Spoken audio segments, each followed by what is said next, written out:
Welcome to बच्चा।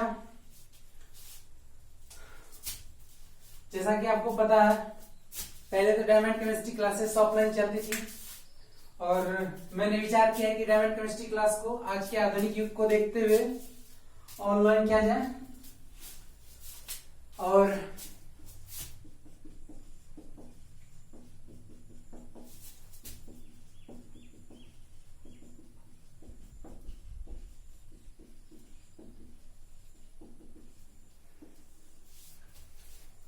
Diamond chemistry classes में आपको बहुत ही मजेदार वीडियो मिलेंगे। कॉन्सेप्ट बारीकी से सारी चीज को समझाया जाएगा। और जैसा कि आपको पता है, मेरा आज से डिसीजन है कि मैं पर डे 11th और 12th का 2 वीडियो पर डे डालूंगा।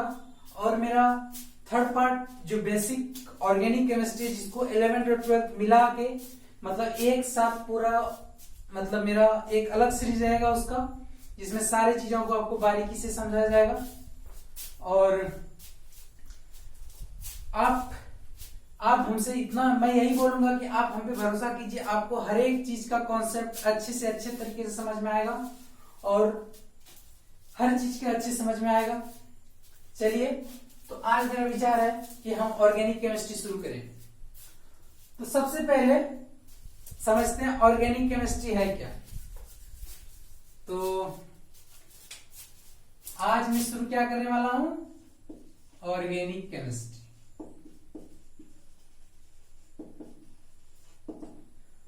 ऑर्गेनिक केमिस्ट्री शुरू करने वाले हैं, तो इसमें सबसे पहले आप बताइए ऑर्गेनिक केमिस्ट्री है क्या। तो ऑर्गेनिक केमिस्ट्री है क्या, इसको जानने के लिए हम इसके थोड़ा हिस्ट्री पे जाते हैं। तो इसके हिस्ट्री पे जाते हैं तो इसका सबसे पहले ऑर्गेनिक कंपाउंड, ऑर्गेनिक केमिस्ट्री का डिफिनेशन अगर कोई दिया तो वह दिया बर्जीलियस नाम का एक साइंटिस्ट थे, जिन्होंने क्या बोले, ऑर्गेनिक केमिस्ट्री का डिफिनेशन दिए थे। इनका कहना क्या था, इनका कहना था ऑर्गेनिक केमिस्ट्री वैसा, ऑर्गेनिक कंपाउंड वैसा कंपाउंड है जिसमें हम लोग क्या, प्लांट और एनिमल से प्राप्त करते हैं। ऑर्गेनिक कंपाउंड को किससे प्राप्त करते हैं, प्लांट और एनिमल से। ऐसे कंपाउंड को हम लोग ऑर्गेनिक कंपाउंड कहेंगे। मतलब इसका कहना यह था कि जो भी कंपाउंड हमारे लिविंग ऑर्गेनिज्म से प्राप्त होंगे उसको हम लोग क्या बोलेंगे, ऑर्गेनिक केमिस्ट्री। जैसे शुगर हो गया, वेल हो गया, ये क्या है, ये हमारे प्लांट से पाया जाता है। ये बर्जीलियस साहब का कहना था कि प्लांट और एनिमल से जो भी लिविंग ऑर्गेनिज्म से कंपाउंड पाए जाएंगे वो क्या है, ऑर्गेनिक कंपाउंड। इनके बाद और इन्होंने एक बात कहा, इनका कहना था organic compound can not prepared by artificially. इनका कहना यह भी था कि ऑर्गेनिक केमिस्ट्री को, ऑर्गेनिक कंपाउंड को हम लोग जो है आर्टिफिशियली प्रिपेयर नहीं कर सकते हैं। तो उसके बाद एक साइंटिस्ट वोलर साइंथिसिस आया। वोलर साहब का कहना था कि, कहना क्या था, इन्होंने जो है आर्टिफिशियली जो है ऑर्गेनिक कंपाउंड बना दिया। कौन सा बनाया ऑर्गेनिक कंपाउंड, पहला आर्टिफिशियल कंपाउंड कौन सा ऑर्गेनिक आर्टिफिशियल कंपाउंड, तो उसका नाम है यूरिया। तो इन्होंने क्या किया, अमोनियम साइनेट NH4NCO, ये क्या है, अमोनियम साइनेट। इन्होंने अमोनियम साइनेट से क्या बना दिया, यूरिया बना दिया।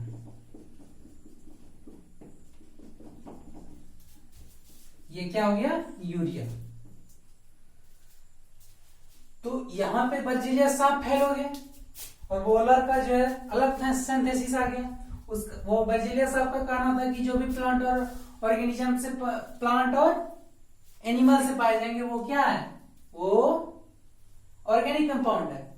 और इसका एक भी ये भी कहना गया था कि जो है हम लोग इसको आर्टिफिशियली प्रिपेयर नहीं कर सकते। लेकिन वोलर सिंथेसिस का कहना था कि इसको जो है हम लोग क्या कर सकते हैं, आर्टिफिशियली भी प्रिपेयर कर सकते हैं। अमोनियम साइनेट से इन्होंने यूरिया बना दिया, तो ये भी डिफिनेशन, इसका डिफिनेशन गलत हो गया।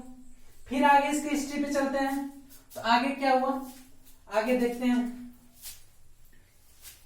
आगे देखते हैं। तो आगे फिर पता चला एक साइंटिस्ट है कोल्बे, कोल्बे साइंथेसिस। कोल्बे साहब का क्या कहना था, कोल्बे साहब जो है इनऑर्गेनिक कंपाउंड से जो इन्होंने क्या किया, ऑर्गेनिक कंपाउंड बनाया। कौन ऑर्गेनिक सा कंपाउंड बनाया, एसिटिक एसिड बना दिया।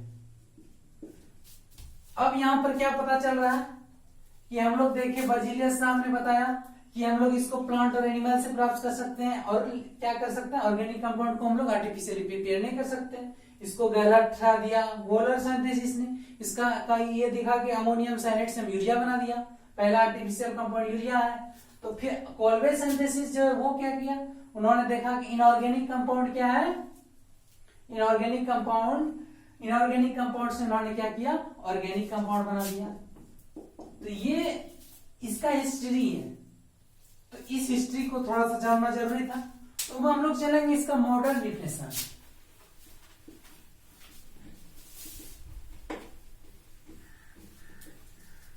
तो इसका मॉडर्न डिफिनेशन क्या होना चाहिए, क्या है,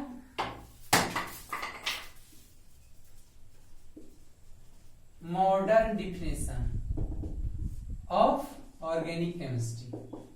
किसको बोलेंगे, ऑर्गेनिक केमिस्ट्री। आज का जो मॉडर्न डिफिनेशन उसको किसको बोलेंगे, तो देखिए इसका मॉडर्न डिफिनेशन क्या होगा, compound containing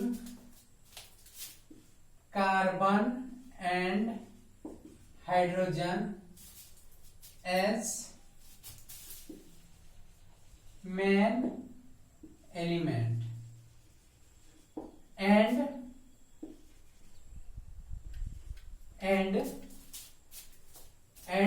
sub-element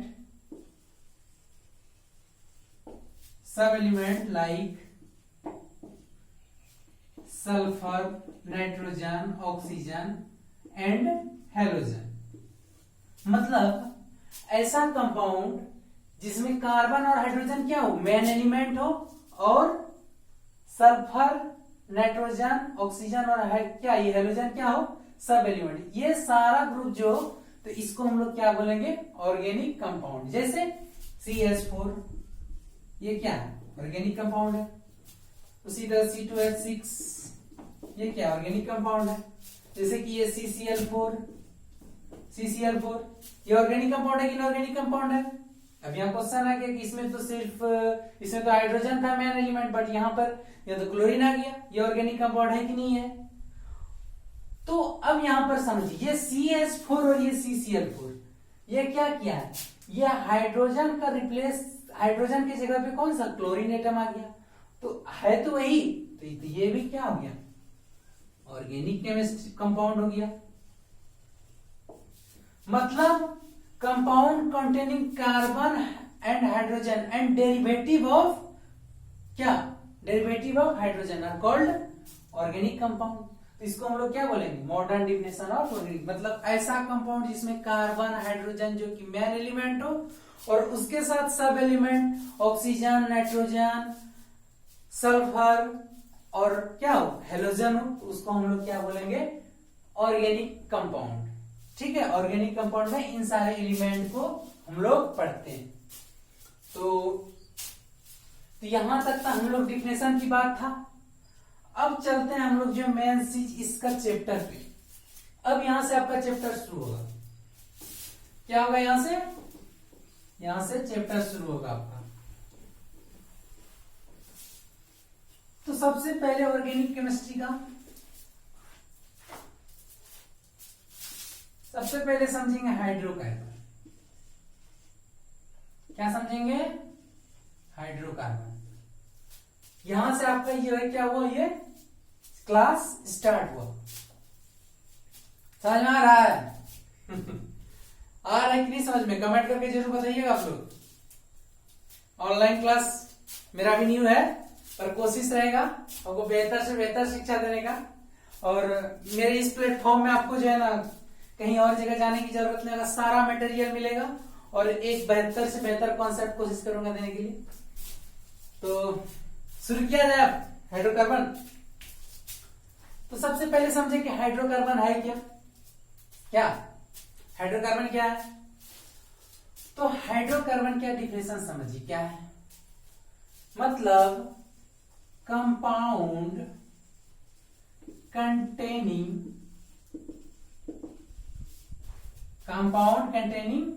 carbon and hydrogen are called क्या? हाइड्रोकार्बन। क्या समझे? मतलब ऐसा यौगिक जिसमें क्या हो, कार्बन और हाइड्रोजन हो, उसी को क्या बोलेंगे हम लोग? हाइड्रोकार्बन। समझ में आया? तो हाइड्रोकार्बन को हम लोग जो है समझ गए। अब हाइड्रोकार्बन को हम लोग डिफिनेशन इसको दो पार्ट में बांटा गया है। कितने पार्ट में बांटा गया है? दो पार्ट में बांटा गया है। कौन कौन सा? पहला सेचुरेटेड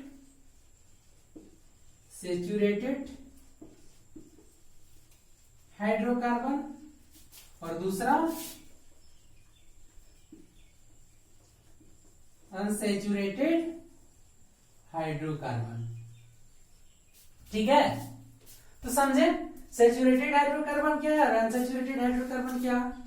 ठीक है, देखिए सेचुरेटेड हाइड्रोकार्बन किसे कहते हैं? तो देखिए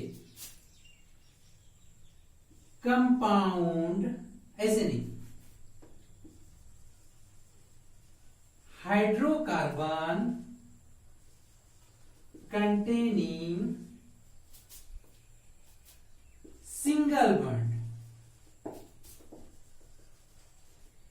between carbon and carbon are called saturated hydrocarbon।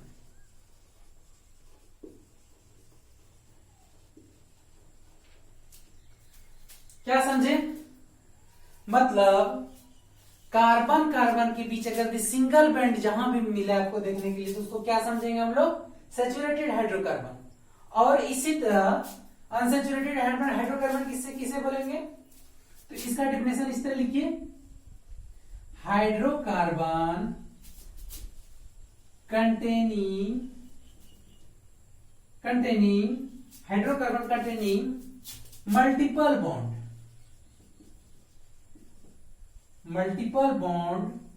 Between multiple bond मतलब क्या? कार्बन और कार्बन के बीच डबल बॉन्ड या कार्बन और कार्बन के बीच ट्रिपल बॉन्ड, इसी को क्या? Multiple bond.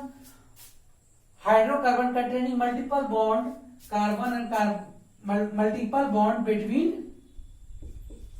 Carbon and carbon are called unsaturated hydrocarbon. समझे? सीधी सी बात है, हाइड्रोकार्बन वैसा कंपाउंड को बोलेंगे जिसमें कार्बन और हाइड्रोजन की भी का वैसा कंपाउंड जहां कार्बन और हाइड्रोजन हो उसको हाइड्रोकार्बन बोलेंगे। हाइड्रोकार्बन को दो पार्ट में डिवाइड किया गया, सैचुरेटेड हाइड्रोकार्बन और अनसैचुरेटेड हाइड्रोकार्बन। सैचुरेटेड हाइड्रोकार्बन क्या है? जहां कार्बन और कार्बन के बीच सिंगल बॉन्ड देखने मिले वो सैचुरेटेड हाइड्रोकार्बन है। और कार्बन और कार्बन के बीच डबल और ट्रिपल बॉन्ड देखने के लिए मिले वो अनसैचुरेटेड हाइड्रोकार्बन हुआ। समझ में आ रहा है? तो ये हो गया मेरा सैचुरेटेड और अनसैचुरेटेड। तो आप लोग इसका स्क्रीनशॉट ले लीजिएगा तो ले लीजिए। और इसकी के बारे में थोड़ा सा और डिटेल से हमको पढ़ना है, तो चलिए तब से सैचुरेटेड और अनसैचुरेटेड के बारे में डिटेल से पढ़ते हैं। मिटाएं इसको, मिटाते हैं। ठीक है,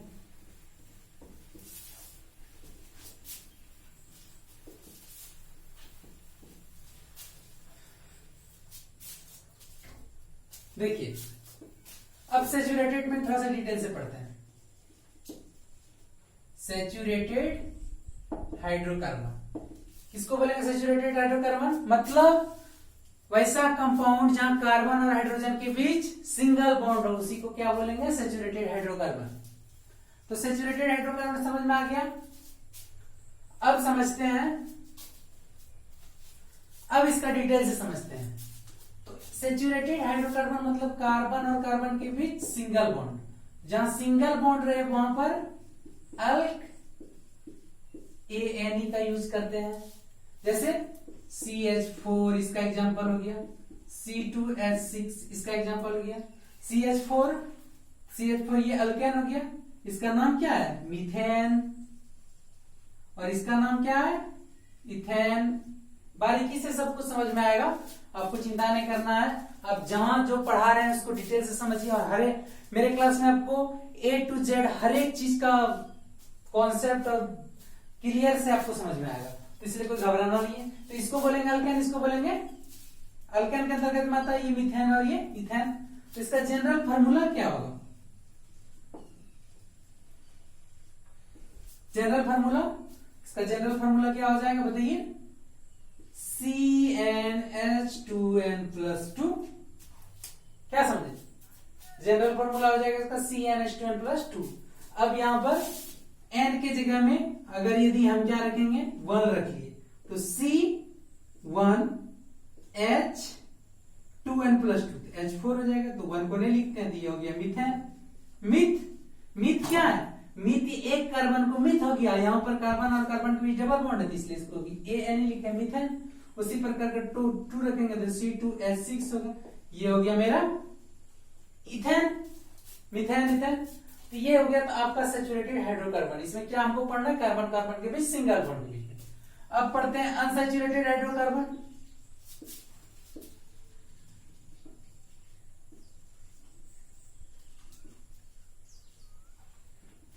तो अनसैचुरेटेड हाइड्रोकार्बन कहेंगे किसको?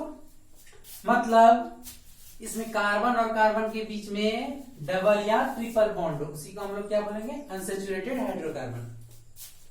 तो जैसे इसका देखते हैं, जैसे यहाँ कार्बन और कार्बन के बीच में डबल बॉन्ड या फिर कार्बन और कार्बन के बीच में ट्रिपल बॉन्ड होना चाहिए। तो इसका एग्जांपल देखते हैं। इसका एग्जांपल ले लीजिए CH2CH2, ठीक है, ठीक है। और इसका एग्जांपल ले तो CH ट्रिपल बॉन्ड CH, ठीक है। अब इसको हम डिटेल से अगर दीजिए, इसका स्ट्रक्चर फार्मूला लिखेंगे तो कैसे लिखेंगे? ये कार्बन हो गया, यहाँ कार्बन और कार्बन के बीच डबल बॉन्ड हो गया, यहाँ जो है हाइड्रोजन हो गया, यहाँ जो हाइड्रोजन हो गया, यहाँ भी हाइड्रोजन हो गया, यहाँ भी हाइड्रोजन हो गया। अब देखिए ये इतना करने के बाद ये क्या हो गया? ये बैलेंस हो गया। इसमें जो है ये ऑक्टेट रूल को फॉलो कर रहा है, इसमें क्या हो रहा है? ऑक्टेट रूल को फॉलो कर रहा है। और इसमें इसको लिखेंगे तो ये तो लिखा हुआ ही, देखिए कार्बन का बैलेंस कितना होता है? 4। कार्बन का बैलेंस 4 होता है। देखिए इसमें कार्बन का 4 बैलेंस बॉन्ड है, 1 2 3 4, इसमें 1 2 3 4, इसमें भी 1 2 3 4, और हाइड्रोजन का 1 होता है, तो इसमें हाइड्रोजन सिर्फ 1 है। तो इसका जनरल फार्मूला देखें, किसका? अल्कीन का general formula of alkyne. General formula of alkyne का क्या देखेंगे? जनरल फार्मूला जो होता है CnH2n, और इसका जनरल फार्मूला CnH2n-2।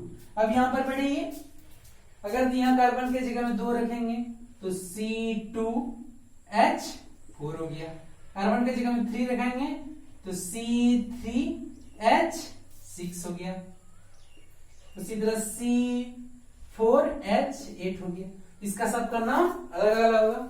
इसका नाम क्या हो गया? ये हुआ मेरा फार्मूला अल्क, और यहां पर ईन का अल्क हो गया। ये क्या हो गया? नंबर ऑफ कार्बन को शो कर रहा है, और EN क्या कर रहा है? बॉन्ड को शो कर रहा है, डबल बॉन्ड को। तो यहां पर देखिए, तो इसका नाम क्या आ जाएगा? 2 है तो 2 को हम लोग इथ बोलते हैं, तो इसका नाम हो जाएगा इथ इन। और यहां C3H6 है, इसका नाम क्या हो जाएगा? प्रोफ इन। इसका नाम क्या होगा? मिथ इथ प्रोफ, इसका नाम ब्यूट। ब्यूट हो गया क्या? Number of carbon, and EN क्या कर रहा है? बॉन्ड शो कर रहा है, double bond between carbon and carbon, ये हो गया आपका अल्कीन। उसी तरह अल्काइन में चलते हैं, तो अल्काइन में देखिए कुछ भी अगर दिए हम यहाँ पर कार्बन को यहाँ पर एल की जगह में 2 रखते हैं, C2H4-2 तो C2H2 हो जाएगा। उसी तरह यहाँ पर 3 रखें, C3H6-2 C3H4 होगा। उसी तरह C4H6 होगा, नहीं होगा। यहाँ पर C4 4 दूना 8 में 2 C4H6, इसका नाम क्या हो जाएगा? देखिए इसको क्या बोलेंगे, ये कई किसका फार्मूला, ये अल्काइन का। इसको और डिटेल से पढ़ेंगे, घबराना नहीं है। जिसे नहीं समझ में आ रहा उसको रेगुलर रहिए क्लास में। हम ये वादा के साथ कह सकते हैं कि आपको हर एक चीज बारीकी से और कॉन्सेप्ट के साथ अच्छे अच्छे समझ में आएगा। तो इसलिए हम इसको ध्यान से देखते हैं, अल्काइन। तो ये क्या गया अब अल्काइन। यहां देखिए कार्बन और कार्बन में ट्रिपल बॉन्ड है, तो ये अल्क क्या कर रहा है, ये नंबर ऑफ कार्बन को शो कर रहा है, और आइन क्या कर रहा है, number of triple bond between carbon and carbon. ठीक है, इसका नाम क्या होगा, इसका नाम होगा डबल कार्बन को इथ, इसका नाम हो जाएगा इथाइन। इसका नाम क्या हो जाएगा, प्रोपाइन। इसका नाम क्या होगा, ब्यूटाइन। इसी तरह चलता है। ठीक है, तो यहां तक किसी को समझ में आया, किसी को दिक्कत? थोड़ा सा रिव्यू करते हैं 1 मिनट में। तो हम लोग हाइड्रोकार्बन पढ़ रहे थे। हाइड्रोकार्बन में क्या देखे हम लोग, हाइड्रोकार्बन में सबसे पहले देखे कि हम लोग ऐसा कंपाउंड के बारे में पढ़ना होता है हाइड्रोकार्बन में जिसमें क्या हो, कार्बन और हाइड्रोजन, उसी को हाइड्रोकार्बन बोलेंगे। तो हाइड्रोकार्बन को हम लोग 2 पार्ट में बांटे, सैचुरेटेड एंड अनसैचुरेटेड हाइड्रोकार्बन। तो सैचुरेटेड हाइड्रोकार्बन किसे बोलेंगे, hydrocarbon containing single bond between carbon and carbon are called saturated hydrocarbon. And unsaturated hydrocarbon किसको बोलेंगे, hydrocarbon containing multiple bond between carbon and carbon. इसमें डबल और triple bond होगा तो ये अनसैचुरेटेड हाइड्रोकार्बन होगा। इसको डिटेल से देखिए। इसमें अल्केन जो कि अल्क शो करता है नंबर ऑफ कार्बन को, ON से शो कर रहा है बॉन्ड को। तो इसका एग्जांपल देखें, मीथेन, इथेन। तो मिथ में यहाँ 1 कार्बन को मिथ बोलते हैं, 2 कार्बन को इथ बोलते हैं। AN number of bond show कर रहा है। तो इसका जनरल फार्मूला देखें, CnH2n+2 होगा। इसमें जो है अगर CH4 का नाम मीथेन, C2H6 का नाम इथेन। तो अनसैचुरेटेड हाइड्रोकार्बन में क्या पढ़ना है, triple bond and double bond and triple bond. Double bond इसमें क्या होगा, इसका एग्जांपल देखिए, ये क्या है डबल बॉन्ड का, इसका नाम क्या हो गया, इथीन। इथीन इसका नाम हो गया, ये